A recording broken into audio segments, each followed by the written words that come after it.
Hi, welcome to our YouTube-friendly version of NTD News. What you'll see here is only the content that YouTube allows. For our complete, uncensored broadcast, head on over to ntd.com. See you there.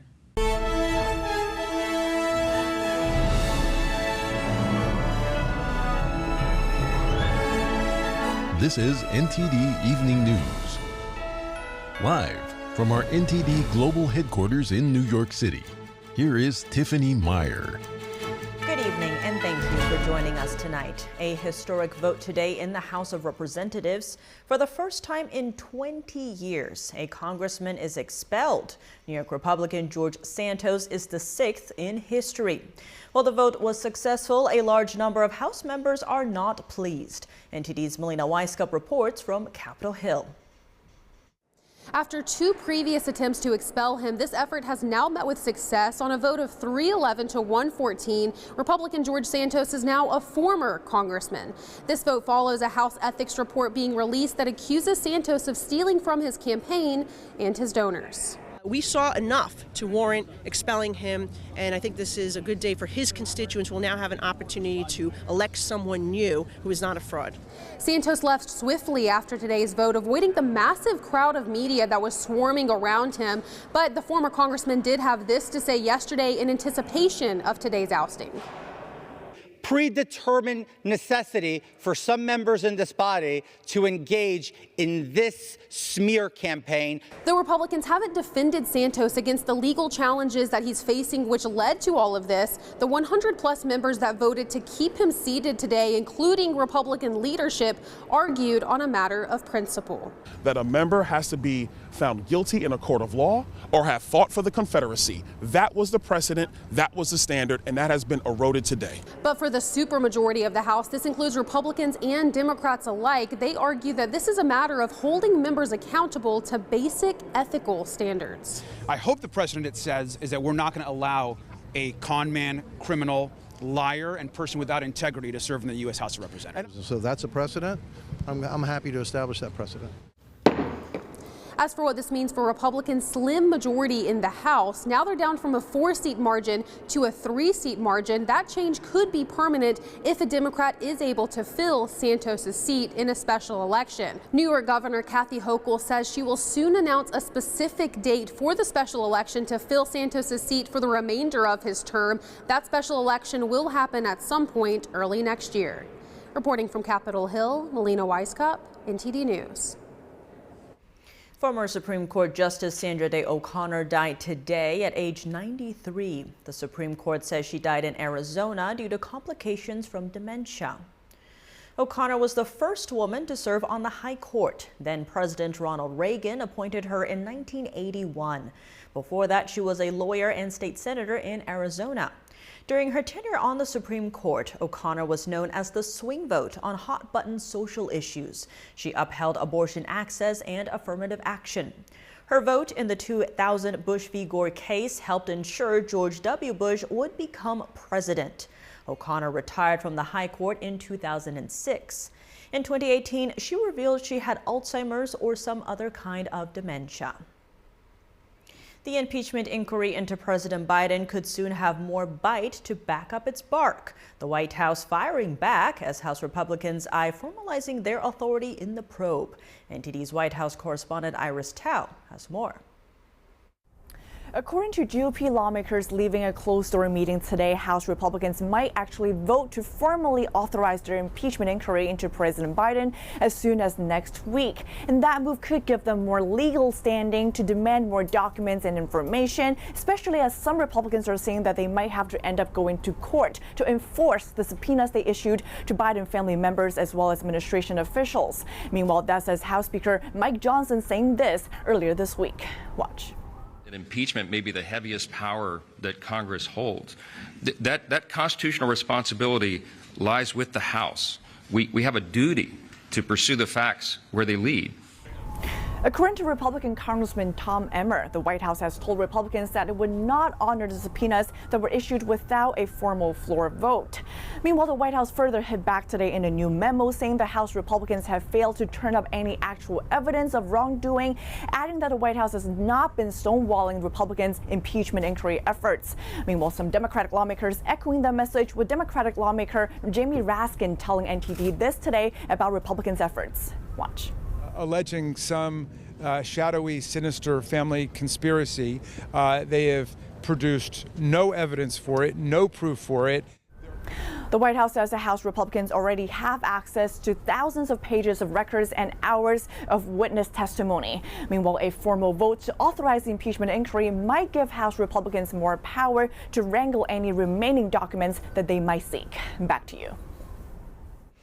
Former President Trump today asking a judge to dismiss the Georgia RICO indictment.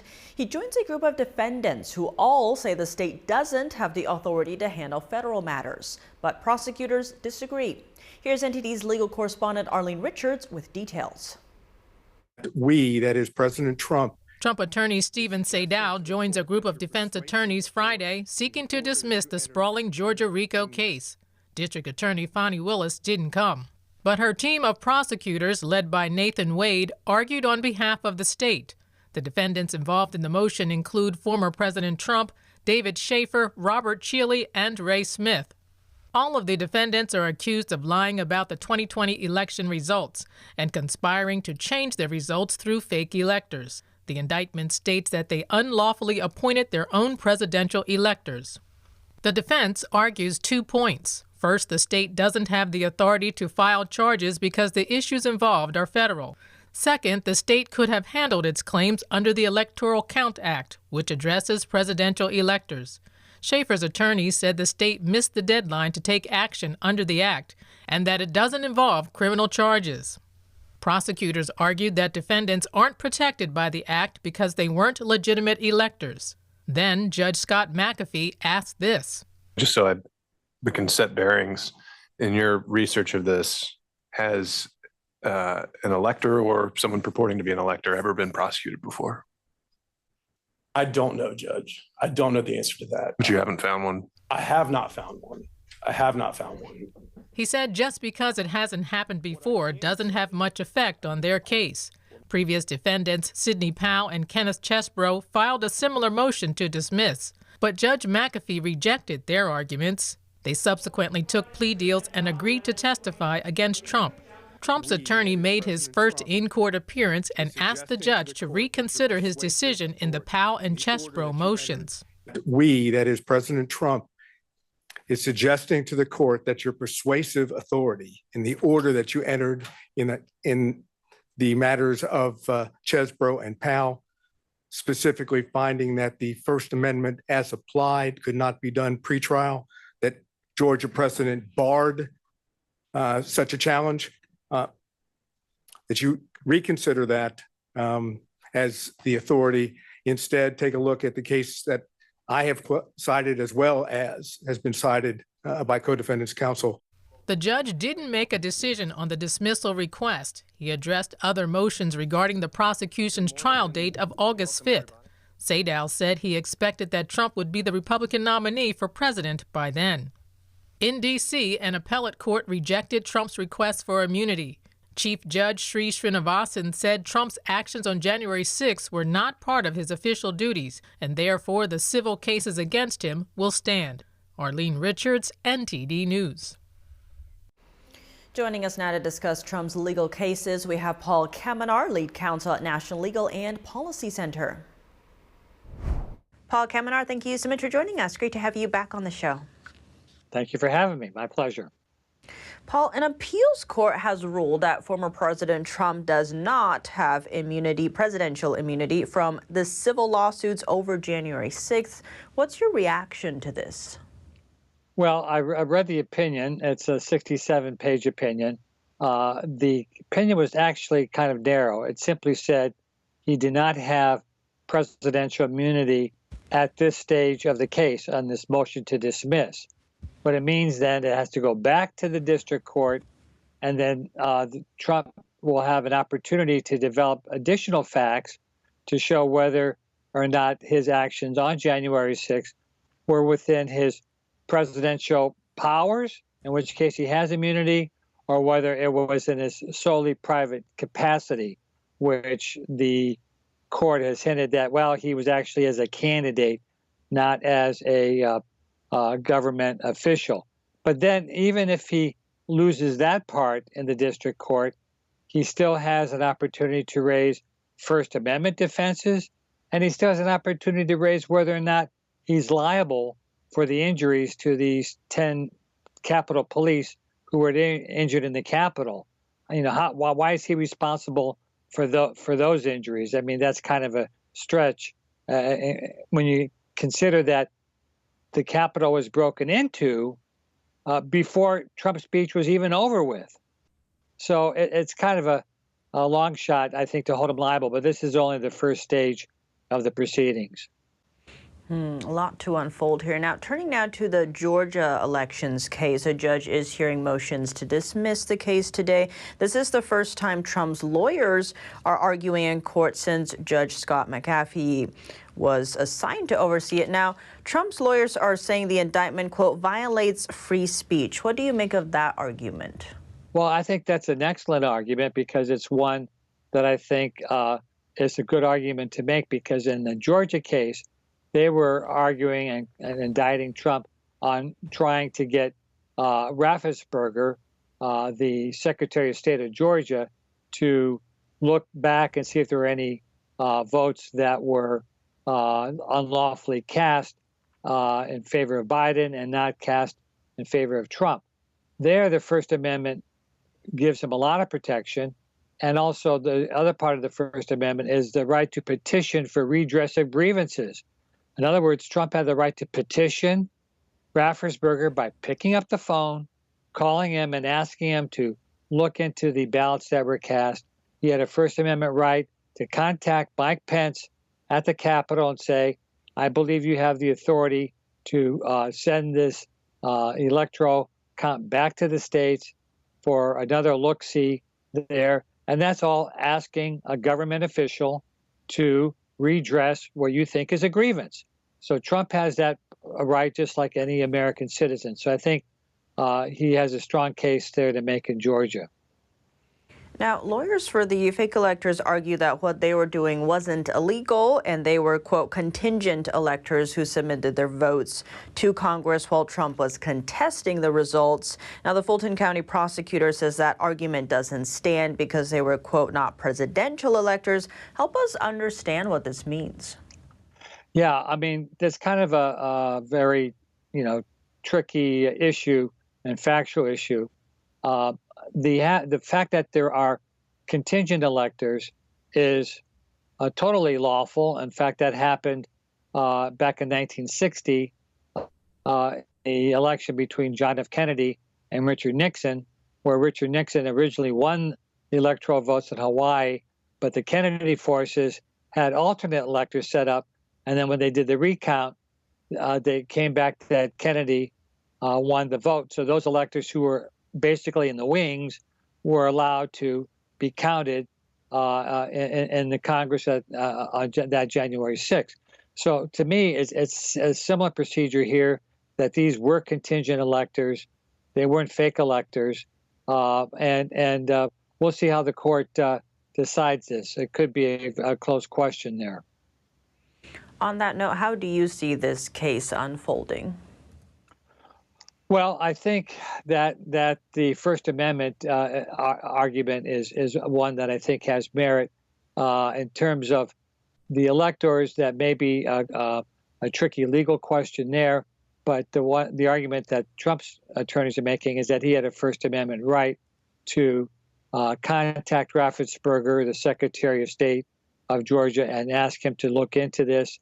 And if he loses on that argument, it still has to then go to trial. They still have to prove he's guilty. And then, of course, he has a right to appeal that. So this case is long from being over. And Trump's attorneys are also asking the Georgia judge to postpone this to after the election because it's interfering with his campaign, procedures and his activities that he's doing there. And the judges will consider that, but I don't think they were given that. Keep in mind, he's got 4 criminal cases pending during the campaign, which is unbelievable as it is. Definitely a lot of moving parts here. Paul Kamenar, thank you so much for your time. Thank you.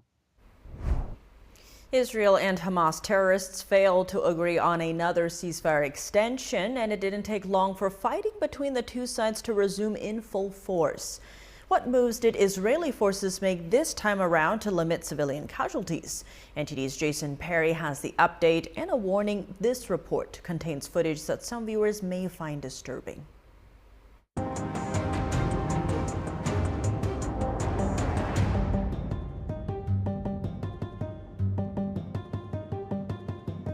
Just hours after the ceasefire between Israel and Hamas terrorists ended on Friday morning, Israel Defense Forces reported striking over 200 terror targets in the Gaza Strip. Smoke was seen rising up in Khan Yunis in the southern Gaza Strip. And once again, Gaza's hospitals are filled with the injured. So why wasn't the ceasefire extended this time? This morning, after a 7-day hostage release pause, having failed to provide a list of more hostages for release, the Hamas army of terror in the Gaza Strip violated the terms of the agreed framework and launched rocket fire at Israeli communities. However, a Hamas spokesperson currently in Lebanon doesn't see it that way, blaming Israel for not wanting to extend the ceasefire agreement. Secretary of State Antony Blinken also shared his thoughts on the situation. It's also important to understand why the pause came to an end. It came to an end because of Hamas. It began firing rockets before the pause had ended, and as I said, it reneged on the commitments it made in terms of releasing certain hostages. Blinken also reiterated key points he brought up during his recent trip to Israel. I made clear that after the pause, it was imperative that Israel put in place clear protections for civilians and for sustaining humanitarian assistance going forward.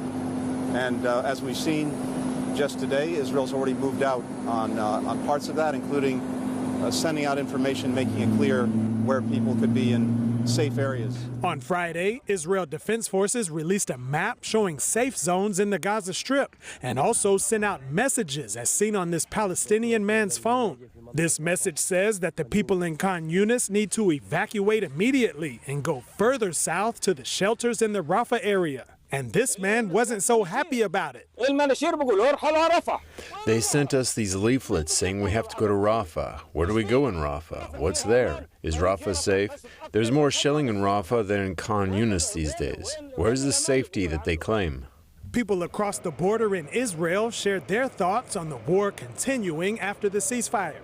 It's not a pleasant situation, but in some place I'm glad that the ceasefire was over, and because we really need to finish the work we started, because we're scared to live in our country. It's our country. I just called my friend and I said, I hope we won't get stabbed. We just came for coffee. We still have hostages in Gaza, still have babies there. We don't know what the situation is going on there. I don't see any other choice. We don't want this war, but we have to. The IDF recently reported that 6 Israelis who were being held captive by Hamas terrorists are now confirmed dead. The IDF says they remain committed to bringing all of the hostages home. Jason Perry, NTD News. China is trying to break the U.S. from within. The first step the regime takes is infiltrating the minds of Americans. House lawmakers are now investigating China's strategies. NTD's Ariane Pastar brings you key takeaways from a congressional hearing. The Chinese Communist Party seeks total control. Perhaps most importantly, it means thought control. The House Select Committee on the CCP on Thursday night investigating China's global information warfare. Chairman Mike Gallagher quoted what Chinese leader Xi Jinping previously said about infiltrating nations by changing the way people think. The crumbling of a regime always starts in the realm of ideas. Changing the way people think is a long-term process. Once the front lines of human thought have been broken through, other defensive lines also become harder to defend. The realm of ideas, according to the document, is a smokeless battlefield. One way the CCP is infiltrating the minds of Americans is TikTok. Gallagher showed that topics the CCP disapproves of are underrepresented on TikTok compared to Instagram. It's a 12 times disparity for Stand With Ukraine. It's about 9 times for Uyghurs. It's about 30 times for Tibet. And it's 153 times for Tiananmen. At the same time, China is actively pushing anti-American content on TikTok. One witness said that's because the CCP's goal is to destroy the US from within. It's the very existence of the United States that could inspire Chinese people. That's what they fear about most. Now, Chairman Gallagher says that the US doesn't use information warfare the way China does, but that at the same time it's important to compete against China in the smokeless battlefield of people's minds. So Gallagher says we have to find a way to fight back in that invisible battlefield without losing American values. Ariane Pastar, NTD News. As you may have seen in our recent reporting, NTD traveled to South Korea, where we uncovered a decades-long Chinese influence campaign in the U.S. allied nation. Now Washington is taking notice. Capitol Report's Steve Lance brings us the details. An influence campaign targeting an American dance troupe. Major theaters in South Korea are refusing to host Shen Yun, a New York-based performing arts company. While in Korea, we found that the Chinese embassy in Seoul has been pressuring venues and government officials alike to turn down this show. Now, this decades-long interference by the CCP is getting the attention of lawmakers in Washington. Knowing or suspecting that it's linked to the Chinese Communist Party and officially through their embassy is not surprising, but it remains reprehensible, which again goes to the reason why we should all be working together to oppose the Chinese Communist Party at every single level. The Chinese Communist Party is literally afraid of free expression. The thing they fear the most is their own people's freedom. Touring hundreds of cities worldwide, Shen Yun's mission is to offer a glimpse of China before communism, presenting the American ideals of freedom of speech and freedom of belief for the world to see. I would hope it would be a wake-up call to South Korea that your economic ties are not as important as your freedom and democracy. I think they should take a strong look at the attempt to basically cancel the culture of China prior to Chairman Mao and communism. The problem is the world does need to know about what China was before the Communist Party took over, and you always choose freedom. You always choose openness. So I hope they'll resist and say, no, we have a right to allow those performances to go on, and they should go on. The Chinese Communist Party has been mobilizing its embassies worldwide in an attempt to sabotage this classical Chinese dance show. Despite the malign efforts of the CCP, Shen Yun continues to perform around the world. California versus Florida. The two governors went head-to-head last night, debating everything from crime to the culture war. NTD's David Lamb hears from a Florida executive and former California county supervisor for their reactions. The governors of California and Florida debated on Thursday night on Fox, discussing economy, crime and public safety, abortion, immigration, and COVID lockdowns. During the hour-and-a-half debate, Newsom criticized DeSantis for LGBTQ policies and restrictions on abortion. But DeSantis defended Florida laws prohibiting sexually explicit books, criticizing Newsom for allowing inappropriate books in California schools. The two governors then sparred over their handling of the pandemic. Newsom said DeSantis locked down Florida before California, but DeSantis pushed back, saying California extended school closures for too long. DeSantis also had many props, and pointing to living standards, at one point he showed a map showing where feces were found in San Francisco. He also accused Newsom of running a shadow campaign for the presidency. Gavin's not yet a candidate for president, but at the end of the day, it gave DeSantis and Gavin Newsom a platform, a national platform, to talk about their visions for the country. Relocation consultant John Boyd told NTD he believes the two governors have different government philosophies and leadership style, but one has more people leaving the state. You feel it when you're in San Francisco, and you feel it when you're in California or when you're in Los Angeles today. It doesn't feel safe. Again, that's not to say Florida doesn't have crime. Of course it does. But it's avoided this urban doom loop scenario that's plagued cities like San Francisco and Los Angeles and Chicago. Florida really is defying gravity with respect to its office market. Former San Francisco supervisor Tony Hall shared his reaction with NTD. Well, the debate last night between Newsom and DeSantis was clearly a win for DeSantis, regardless of what your political affiliation is. DeSantis won that debate. Much to my surprise, I thought Newsom would outslick him, outlie him, and out-talk him, because Newsom is a very good talker. I think one of the major themes last night was the issue of crime, how crimes are not being prosecuted, how there's a permissive attitude in California for district attorneys that are not prosecuting things like open-air drug markets and retail theft.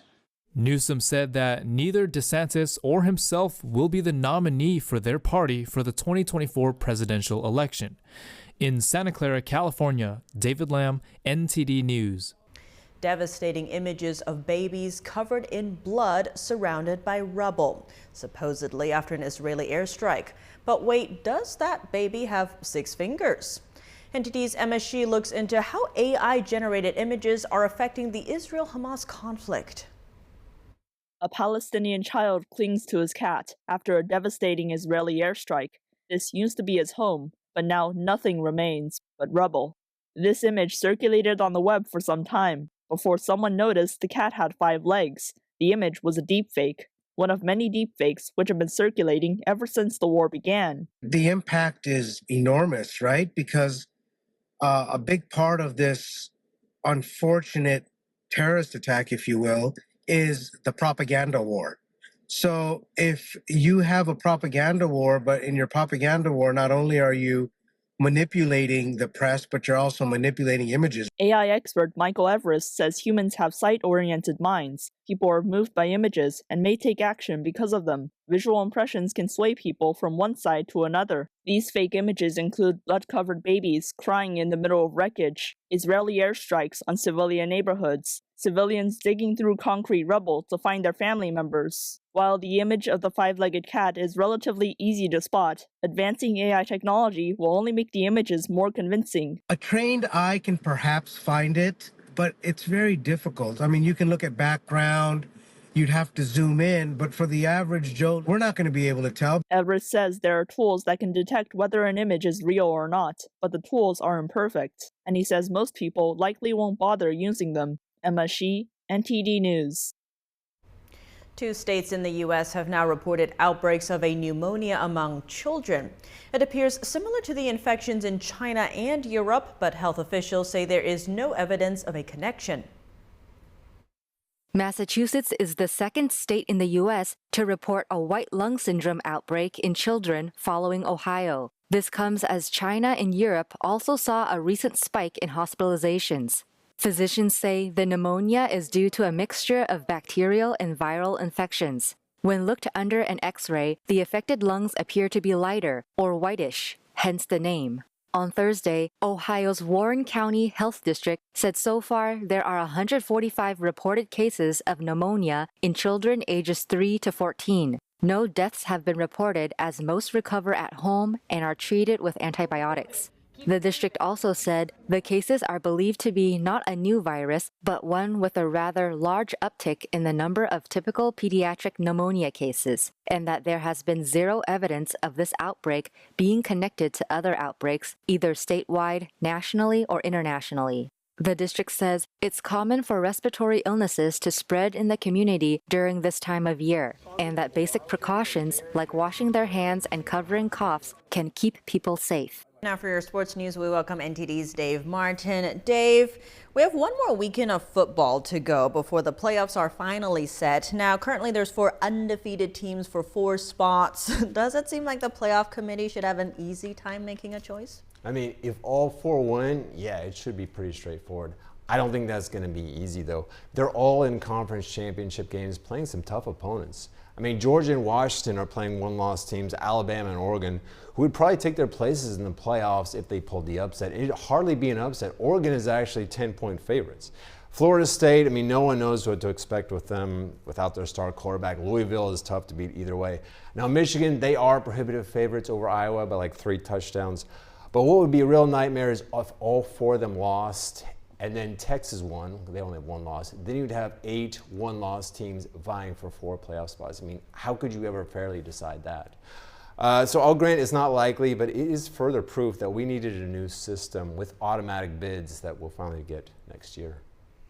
Now, looking at the Pac-12, this is the last season for this conference, at least as we know it. Is there a sense of resentment towards the schools that are leaving? You know, I am not seeing that, and maybe it's just because 10 of the 12 teams are actually leaving, so there's only 2 teams going to be left. But maybe there's some resentment toward USC and UCLA because their defections last year, they were like the first major dominoes to fall, and it really greatly hurt their TV product. I would actually say there's more animosity, though, in the Big 12 and the Big 10 right now. I mean, Oklahoma and Texas are leaving the Big 12 the SEC. Texas is playing in the Big 12 title tomorrow. I don't think the rest of the conference wants them to go out as champions. Now, it might be more so in the Big 10 with Michigan's alleged sign-stealing scandal. I mean, reportedly, the rest of the league met with the commissioner, urging him to discipline Michigan and Jim Harbaugh for their part in that. He did. They got a 3-game suspension. They won all 3 games anyway. So I think it's safe to say the rest of the league will be pulling for Iowa in that one. Shifting now to tennis, Rafael Nadal has announced he'll return from hip injury next January, which will mark a year since he last played. What are the expectations for him? Well, you know, he's had significant injuries before, and somehow he's always able to bounce back at the top of his game. Of course, now he's 37, which until Roger Federer's run a couple years ago was considered pretty old for tennis. Now, he does seem to be tempering expectations a bit by saying 2024 will probably be his final season. Now, he's returning to the Brisbane International in January next month, which is essentially a warm-up for the Australian later that month. Now, that has historically not been his best tournament, though he's won it twice. I think we'll know more come May when the French Open begins. That tournament, he's dominated. I mean, he's won it a record 14 times now. Now, Dave, looking at baseball's free agency, it's been nearly a month now, and Shohei Ohtani has yet to sign. What's up with this slow pace? I mean, well, to be honest, this is actually kind of on par for baseball's offseason. It's always slow. I think this year it feels slow more because of all the attention and anticipation around Ohtani, you know. There's never been a player who's both an all-star as a pitcher and a hitter. Maybe since Babe Ruth, like 100 years ago, there was no free agency, though, in his day. But any signing is going to be complicated, though, by his injury history. He's going to miss next year as a pitcher, and that'll be the 2nd time that happens. Whoever's going to sign him, they're really going to have to do their homework on his medicals, and they're going to have to be creative on how they structure this contract. I mean, what if he doesn't come back as the same pitcher in 2025 or really even ever again? I think most expect he's going to get a record deal. We just don't know when that'll be. A lot to look for here. Dave, as always, thanks for joining us. Thanks, Tiff.